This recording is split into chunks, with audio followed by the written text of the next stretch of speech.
좁은 문으로 들어가라. 멸망으로 인도하는 문은 크고 그 길은 넓어 그곳으로 들어가는 사람이 많다. 그러나 생명으로 인도하는 문은 좁고 그 길은 험해 그곳을 찾는 사람은 적다. 거짓 예언자를 조심하라. 그들은 양의 탈을 쓰고 다가오지만 속은 사나운 늑대다. 그 열매를 보면 너희가 그들을 알아볼 수 있을 것이다. 가시나무에서 포도를 따고 엉겅퀴에서 무화과를 얻겠느냐.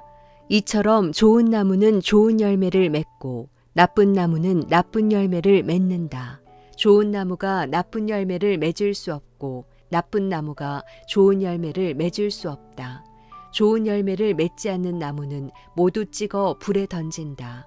이와 같이 너희는 그 열매를 보고 그들을 알게 될 것이다.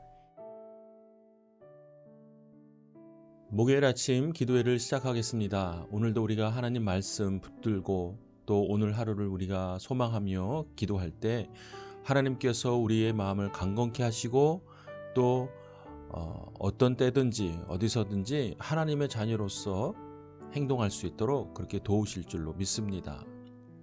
오늘 우리가 나눌 말씀 마태복음 7장 13절에서 20절까지의 말씀입니다.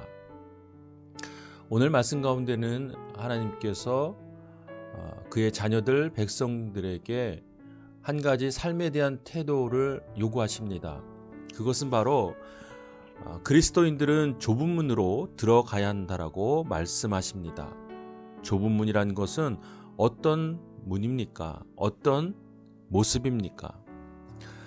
그 좁은 문에는 생명이 있습니다. 그런데 그 문을 찾는 사람은 드뭅니다. 왜냐하면 그 문은 너무나도 좁고 힘들고 협착하고 어렵기 때문입니다. 그러니 아무나 이 문을 갈 수가 없고 오직 예수 그리스도의 구원을 통해서만 우리가 그 문으로 들어갈 수 있는 것입니다. 그러면 여러분에게 한 가지 묻고 싶습니다. 여러분은 그 좁은 문을 통과하셨습니까? 그리고 그 문 너머에 있는 그 생명을 얻으셨습니까? 그렇다면 이제 우리는 그 험한 길을 가야만 하는 운명적인 그리스도인의 삶을 살아가야만 합니다. 우리 그리스도인의 삶이라는 것은 세상에 주목을 받거나 또 화려하거나 또 평안한 길만 있는 것이 아닙니다. 오히려 그리스도인의 삶은 날마다 손해를 감수하고 희생하고 헌신하고 또 그저 내어주는 것이 바로 그리스도인의 삶의 길인 것입니다. 왜입니까? 주님이 그 길을 가시면서 그것을 우리에게 친히 보여주셨기 때문에 그렇습니다. 주님이 가신 길이 곧 바로 그 길입니다. 그렇다면 우리는 이제 우리의 삶의 모습을 보면서 내가 과연 그 길을 걷고 있는가? 나는 그 길이 너무나 힘들고 어려워서 외면하고 있지는 않는가? 오히려 세상에서 말하는 그 평안함을 추구하는 그 삶의 길을 걸어가고 있지는 않는가? 한번 돌아봐야 할 것입니다.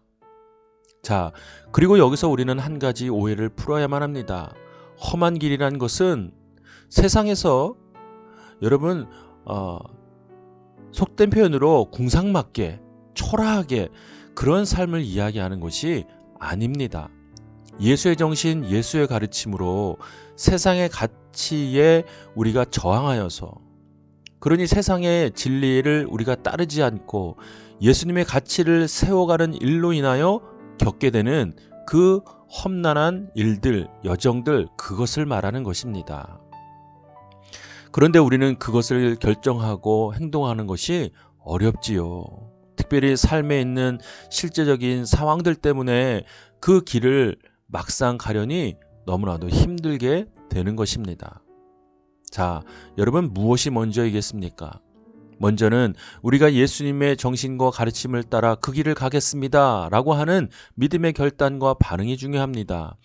그럴 때에 이제 우리는 이 땅에서의 삶에 우리가 원하는 평안함, 승리, 감사, 기쁨이 넘치게 되는 것입니다. 이 원리를 우리가 깨닫고 안다면 이제 우리는 우리의 삶을 통해서 비록 우리의 삶은 험난하고 또 고되겠지만 우리의 마음은 기쁨과 감사가 넘쳐날 것입니다. 그러한 믿음으로 오늘 하루를 사는 우리 하나 가족이 되기를 바랍니다. 여러분 꼭 기억하십시오. 우리가 가는 길이 험난하고 고되고 어렵지만 그 길에는 주님의 생명이 있다는 사실. 그것을 믿는 믿음으로 사는 우리 하나 가족이 되기를 주님의 이름으로 축복합니다. 이제 각자에게 주시는 하나님의 말씀을 묵상하고 오늘을 위하여 함께 기도하겠습니다.